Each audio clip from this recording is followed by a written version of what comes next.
이번에는 커리어 패스를 보여드릴 텐데 사실 추천하진 않아요.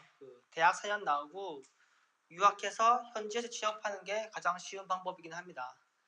하지만 저랑 비슷한 길을 가고자 하시는 분들께 좋은 참고는 될 수 있을 것 같아요.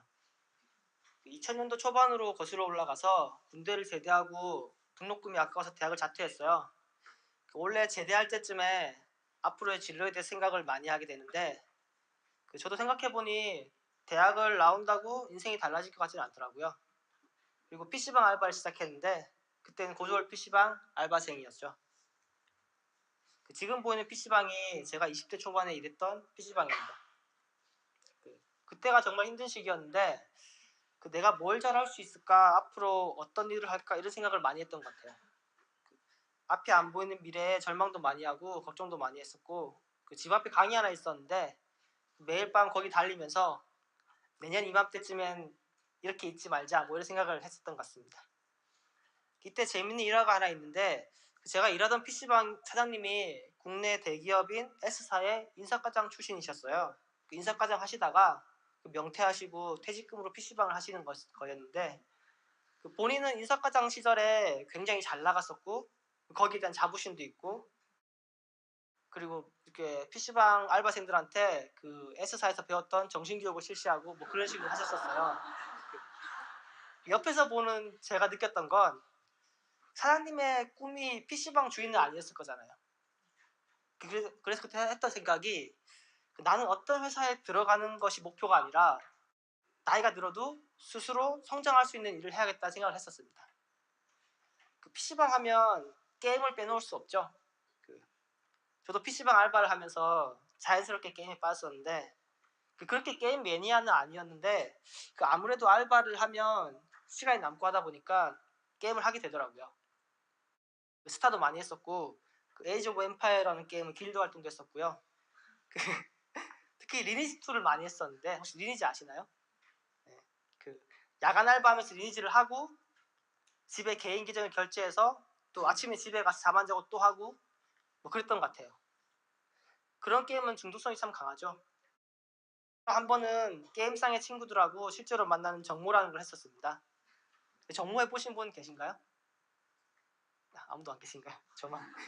네, 제가 일하는 PC방에 다 같이 모여서 뭐 이렇게 모이는 거였는데 게임상에서는 형, 누나 뭐 이랬지만 막상 보면 서먹서먹하죠. 그리고 밥을 먹는데 그때 하는 얘기들이 뭐해서 돈을 버나 뭐 이런 얘기들만 하는 거예요. 게임에 몇 시간씩 시간을 보내는 분들이 정상적인 삶을 살기는 되게 힘들죠. 그때 드는 생각이 내가 여기서 뭐 하고 있나라는 생각이었어요. 말로는 나는 나이가 들어도 스스로 성장할 수 있는 일을 할 거야, 뭐 장인이 될 거야 이렇게 얘기했지만 막상 현실에서는 게임에 많은 시간을 보내고 있는 제 모습을 그분들을 통해서 본 거죠. 그날 이후로 게임을 탈퇴하고 키우던 캐릭터를 삭제했습니다. 돈이 많이 들었을 텐데 아깝지 않냐고 하시는 분도 계실 텐데 그때는 그런 결심의 표현이었던 것 같아요. 젊었으니까. 그리고 그 이후로는 게임을 잘 안 해요. 지금도 잘 안 합니다. PC방 알바를 하다 보면 진짜 많은 게임 중독자분들을 보게 되는데요. 단골이었던 어떤 형은 30대 중반이었는데 바람의 나라라는 게임을 했던 것 같아요. 실제로 말이 되나?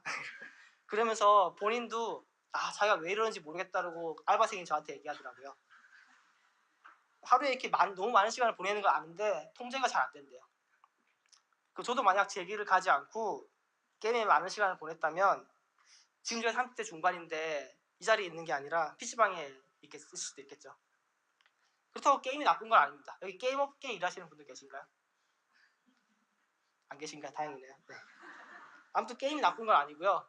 제가 재밌게도 제가 처음 홈페이지를 만들게 된 계기가 게임이었어요. 저는 사실 고등학교 때까지도 컴맹이었습니다. 학교 다닐 때 컴퓨터 시간이 제일 싫었어요. 왜냐면 켜고 끄는 것도 할 줄 몰랐거든요. 근데 재수할 때 부모님이 공부에 도움이 되라고 컴퓨터를 사주셨는데 20살 때 처음 접한 컴퓨터는 저를 원하는 대학에 떨어지게 한 장본인이고요. 하지만 그 덕분에 지금 이렇게 원하는 일을 하고 있으니 인생은 참 알 수 없는 것 같아요. 아무튼 그때 처음 컴퓨터를 사서 한 게 게임이었는데 파이널 판타지 8이라는 게임이었어요. 그 게임을 몇 주에 걸려서 클리어를 했는데 클리어하고 나니 제가 느꼈던 감동과 정보를 다른 사람들한테 공유하고 싶더라고요. 그래서 홈페이지를 만들었습니다. 그때 만든 게 이런 디자인인데, 저런 CD 효과라든지 그런 디자인을 만들어 보려고 포토샵 하나하나 눌러보면서 고생하면서 만들었던 기억이 나요. 이렇게 해서 웹 디자인에 입문하게 되었습니다. 뭐든지 끝이 중요한 것 같아요. 시작이 있으면 끝이 있죠. 영화도 여행도 게임도 마찬가지고요. 하나를 감상하고 혹은 즐기고 그것이 끝나고 그 감동으로 일상을 보내고 뭐 이렇게 돼야 되는데, 끝이 없는 건 좀 위험한 것 같습니다. 물론 특정 게임을 지칭하는 건 아닙니다. 아무튼 이렇게 개인적으로 웹사이트를 만든다거나 포토샵으로 디자인을 하긴 했었는데, 이걸 직업으로 삼을 거라 생각을 못 했었어요. 일단 제 실력이 굉장히 아마추어 수준이었고요. 또 취업에 대한 정보도 없었고요. 그러던 중에 친구가 PC방으로 광고지를 하나 들고 왔었는데, 그게 국비교육 웹디자인 수업이었습니다. 국비교육이 뭐냐면, 그 당시 청년 실업을 해결하려고 국가에서 일정 생활비를 주면서 기술을 가르쳐주고 취업으로 연결시켜주는 그런 학원이었습니다. 근데 뭐 강의 수준이 그렇게 뛰어나진 않았어요. 웹디자인 강좌였지만 포토샵 기본 사용법 같은 거 가르쳐주고 뭐 그런 곳이어서 실제로 디자인 스킬 같은 것을 배우지는 못하고요. 하지만 좋았던 점은 덕분에 웹 디자이너로 일을 시작할 수 있었던 계기가 되었던 점이에요. 학원을 그만둬도 다른 할 일이 없었고, 또 출석을 잘해야지만 생활비를 받을 수 있기 때문에 열심히 다녔습니다. 학원을 수료할 때 했던 프로젝트와 그동안 개인적으로 작업한 내용을 한글 파일에 정리해서 부산에 있는 웹 에이전시 여러 곳에 지원했습니다. 그 당시는 포트폴리오라는 것도 잘 몰랐어요. 그래서 한글 파일에 제가 작업한 내용을 쭉 적어서 냈었는데, 다행히 한 군데 합격해서 웹 디자인으로 처음 일을 시작하게 되었습니다. 그때가 25살 때인데, 사진에 보이는 저 책상이 제가 처음 일을 시작했던 책상입니다.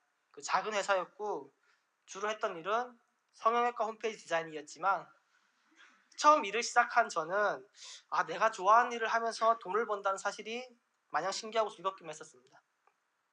혼자 주말에 나와서 일을 하기도 했었고요. 누가 시키지도 않았는데 스스로 일거리를 만들기도 했었습니다. 일하기에 나쁜 회사는 아니었는데, 회사가 작다 보니까 사정이 좋지 못해서 월급 계속 밀리더라고요. 그러던 중에 먼저 그만둔 개발자가 자기가 새로 다니는 회사에 저를 추천해줘서 두 번째 회사로 옮기게 되었습니다. 얘가 두 번째 회사 책상이고요. 이때부터 책상에 대한 애착이 있었던 것 같아요. 한 달 일하고 옮긴 회사인데, 여기서 제 직책은 디자인 팀장이었습니다. 사실 전 직원이 3명인데 개발자는 개발팀장, 전 디자인 팀장, 그리고 사장님, 이렇게 3명. 거기서는 디자인과 HTML 코딩, 뭐 쇼핑몰 사진 촬영, 간단한 플래시 등 잡다한 일은 다 했던 것 같아요. 작은 웹 에이전시여서 사수나 멘토는 없었지만, 저는 원래 혼자서도 잘하는 스타일이라 크게 문제가 되진 않았습니다. 이 회사 참 좋았어요. 일단 디자이너가 저 혼자니까 하고 싶은 거 마음대로 해볼 수 있었고, 회사 상당히 여유로운 편이었고, 회사가 대학교 내에 위치하고 있었는데 학교 식당 밥이 맛있어서 좋았던 기억이 납니다. 근데 이 회사도 1년 정도 지나니까 월급이 밀리더라고요. 그래서 그때 생각한 게, 부산에서 계속 월급이 밀릴 거면 차라리 일자리가 많은 서울로 가보자라고 생각했습니다. 아마 지방에만 계셨던 분들은 저랑 같은 생각일 수 있는데, 그때 저는 서울이라고 하면 뭔가 세련되고 나보다 잘 배운 사람들이고, 특히나 디자인 잡지에 소개되는 서울의 유명 웹 에이전시는 동경의 대상이었어요. 그리고 그런 유명 에이전시에서 일하시는 분들은 디자인뿐만 아니라 개발도 동시에 해내는 천재들일 것이다, 뭐 그런 말도 안 되는 생각을 했었습니다. 사실 이런 생각은 제가 서울로 갈 때, 뉴욕을 갈 때, 그리고 구글을 갈 때 항상 했던 거예요. 나는 고졸에 디자인이나 개발에 대한 정규교육도 못 받았는데 저기 유명한 곳에서 일하시는 분들은 나와는 다른 사람들일 것이다, 뭐 이런 생각인데, 막상 가보면 별거 아니죠. 서울에서도 제가 제일 잘했었고, 뉴욕에서도 그랬고, 구글에서도 꿀리지 않고 일하고 있습니다. 아무튼 그래서 서울에 있는 그런 천재들한테 꿀리지 않으려면 나도 디자인뿐만 아니라 개발도 할 줄 알아야 된다는 생각에서 HTML이나 플래시도 공부하기 시작했습니다. 그리고 포트폴리오를 만들어서 회사에 지원하고 합격하게 되었습니다. 그렇게 가게 된 회사가 디자인 피버라는 회사입니다. 여기서 본격적으로 플래시 개발자로 일하게 되었고요. 그 계기가 좀 재밌어요. 처음 입사해서 디자인 시안 하나 맡았는데 계속 부산에서 혼자만 일해서 그런지 빠르게 돌아가는 에이전시의 흐름을 못 따라갔어요. 그래서 디자인이 참 형편없었는데 그걸 본 이사님들이 저를 자르려고 했다고 하시더라고요. 근데 그때가 한창 네이버나 다음 같은 대기업으로 웹 에이전시 인력들이 많이 빠져나갈 때였습니다. 그래서 플래시를 하는 인력이 굉장히 부족했어요. 그래서 제가 잘하지 못하지만 그나마 플래시를 할 줄 아니 잘리지 않고 얘는 디자인 말고 플래시를 시켜 이렇게 돼가지고 다행히 계속 다닐 수 있었습니다.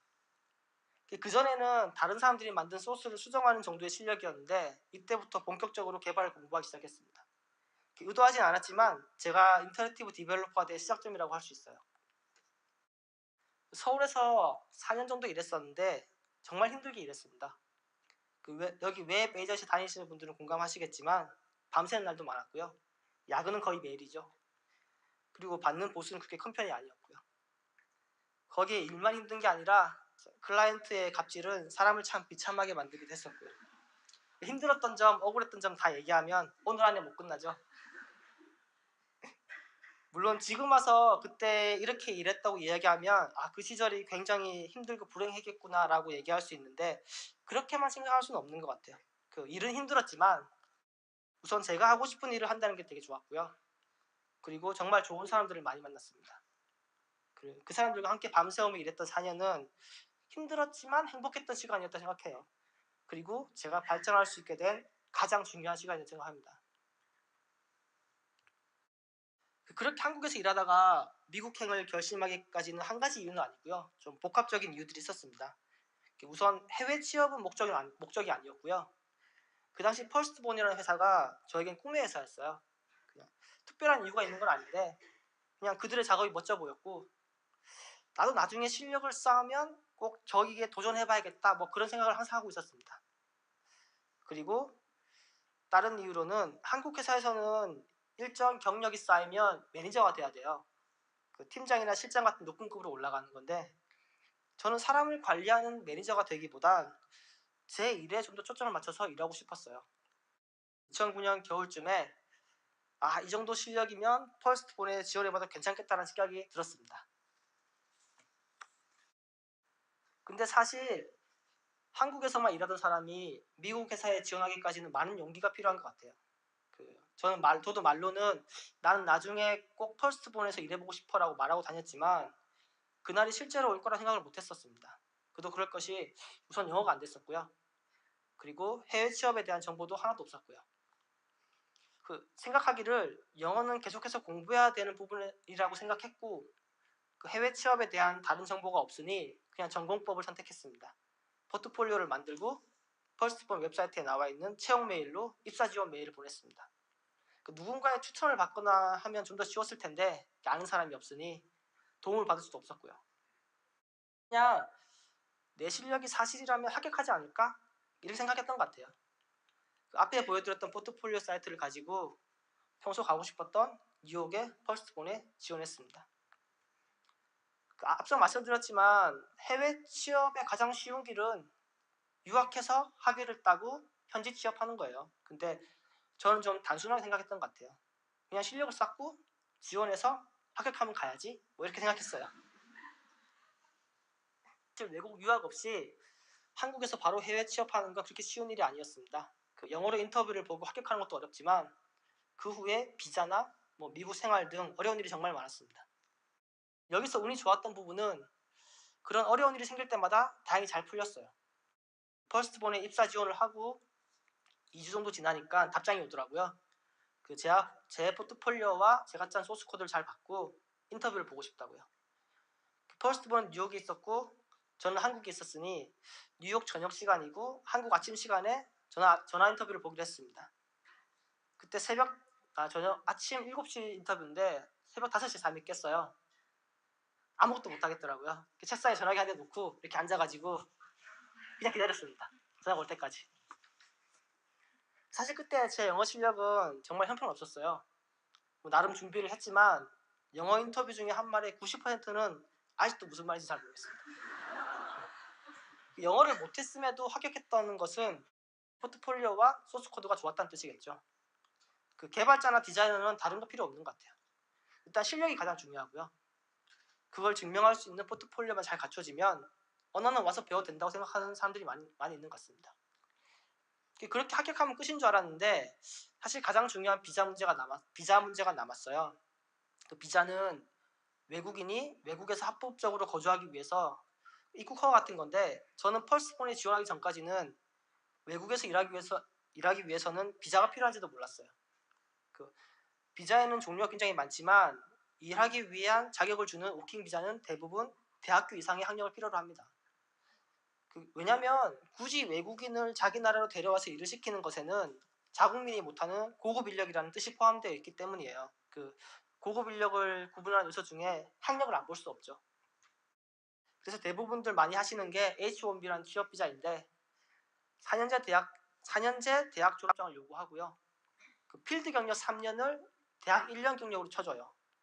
그래서 고졸인 제가 대학 4년 경력을 인정받으려면 12년의 경력이 필요로 합니다. 근데 저는 경력이 5년밖에 되지 않았을 때라 이대로 못 가는 건 아닌가라고 걱정을 많이 했어요. 그때 처음으로 대학을 나올 걸 하고 후회했던 것 같아요. 실제로 비자는 외국에서 일할 때 가장 큰 걸림돌이 되는 부분 중에 하나인데요. 비자 발급이 안 돼서 합격하고도 못 가신 분들이 많고요.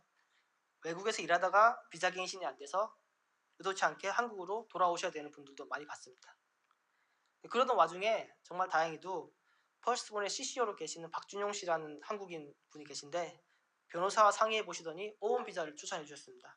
O1 비자는 아티스트 비자라고 해서 운동선수나 연예인, 음악가 아니면 세계적인 상을 받은 사람들을 위한 비자인데요. 아티스트 비자 특성상 학력을 보지 않아요. 학력을 안 보는 대신에 그 사람의 수상 경력, 인터뷰, 세미나, 집필 내용, 논문 이런 것들을 봅니다.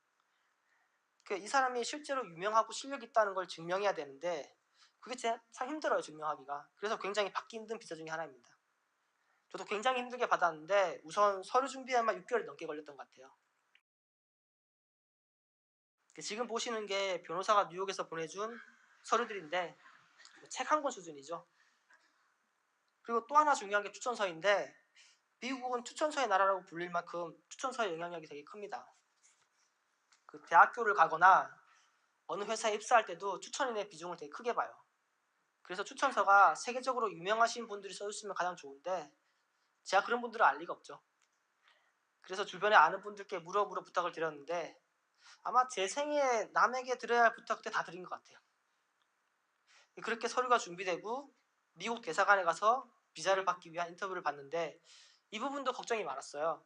인터넷에 인터뷰 후기가 많이 올라와 있는데 인터뷰를 보러 가면 일단 영어로 해야 되고요. 그리고 대사관 직원이 굉장히 불친절하고 막 캐묻듯이 물어봐서 탈락도 많이 한다고 하더라고요. 그래서 와이프랑 둘이 잔뜩 긴장하고 대사관에 갔는데 진짜 운이 좋았는지 굉장히 친절한 미국 여자분이 웃으면서 반겨주시고 제가 영어를 잘 못해도 차분히 들어주시고 덕분에 마음이 편해져서 잘 이야기할 수 있었어요. 질문이 많지는 않았는데 대체로 뭐 하는 직업이냐, 어떤 상을 받았냐, 언제 돌아올 거냐 그런 것들을 물어봤던 것 같아요. 그리고 좀 웃겼던 게 메리지 서티피케이트라고 혼인증명서를 보여달라는 거였는데 그걸 잘 못 알아듣고 혼인을 증명하라는 건가? 생각해서 와이프랑 둘이서 자랑스럽게 결혼 반지를 보여줬습니다. 그랬더니 막 웃으시더니 통역관을 불러주시더라고요. 아무튼 그렇게 합격을 하고 그분이 축하해, 다음 주에 비자를 받을 수 있을 거야 라고 말씀하셨습니다. 그렇게 힘들게 비자를 받고 와이프와 같이 2011년 1월에 뉴욕으로 갔습니다. 혹시 뉴욕에 가보신 분 계신가요? 생각보다 많으시네요. 저는 그 전에 미국을 한 번도 가본 적이 없었는데요. 대부분 뉴욕 하면 뭐가 떠오르세요? 세련되고 패션과 금융의 도시, 시크한 뉴요커 이거 떠오르잖아요. 근데 비행기 딱 내렸는데 공항은 작고 거리는 더럽고 건물은 낡았고 지하철에서 뒤를 보는 건 일상이고요. 한 번은 와이프랑 저녁 먹고 집으로 걸어가는데 어두운 맨하탄 거리에 시커먼 덩어리가 지나가요. 자세히 보니까 바퀴벌레가 떼를 지어서 이동하더라고요. 이 건물에서 뭘 하고 있으니까 다 같이 저 건물로 이동하는 거였어. 낡은 시설이 많아서 복구하는데 오래 걸리기도 하는데 허리케인 샌디가 왔을 때는 일주일 동안 정전된 적도 있습니다. 한국에서 정전되면 몇 시간이 복구되죠. 뭐 길어야 하루 이틀. 근데 일주일 정전은 진짜 다시는 하고 싶지 않은 경험이었습니다. 와이프도 초반에 참 힘들어했는데요. 우선 제 와이프는 뉴욕에 대한 환상이 전혀 없는 사람이었어요. 만약에 뉴욕 뭐 신상 가방, 쇼핑 이런 걸 좋아하는 사람이었으면 제가 회사에 간 사이에 여기저기 잘 다녔을 텐데 그렇지 않아서 처음 몇 달은 집에만 있었습니다. 집에서 저 올 때까지 계란이랑 베이컨만 먹으면서 몇 주를 보냈던 것 같아요. 친구나 친척 아는 사람 하나도 없고 말도 잘 안 통하고 슈퍼마켓에 가면 이상한 재료만 팔고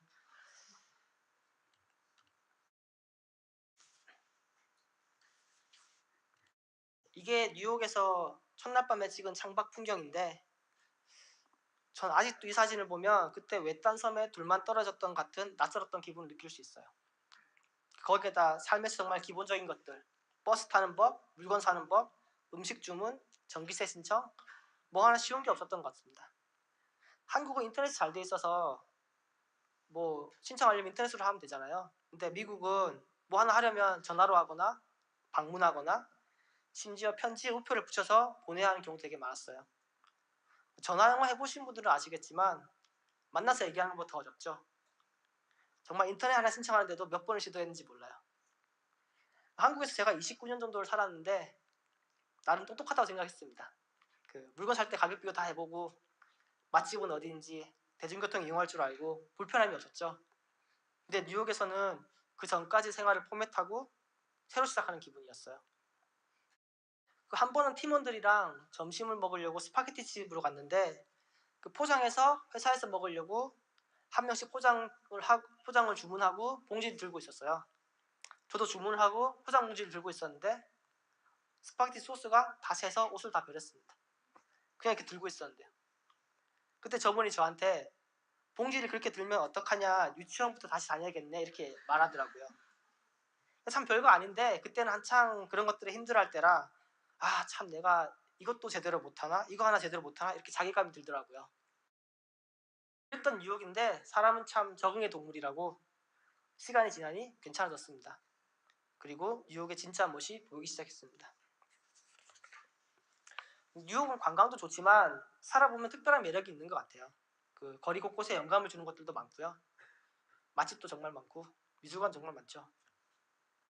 맨하튼에 살다가 이사간 곳이 사진에 보이는 루즈벨트 아일랜드라는 곳인데 맨하튼 옆에 있는 작은 섬입니다.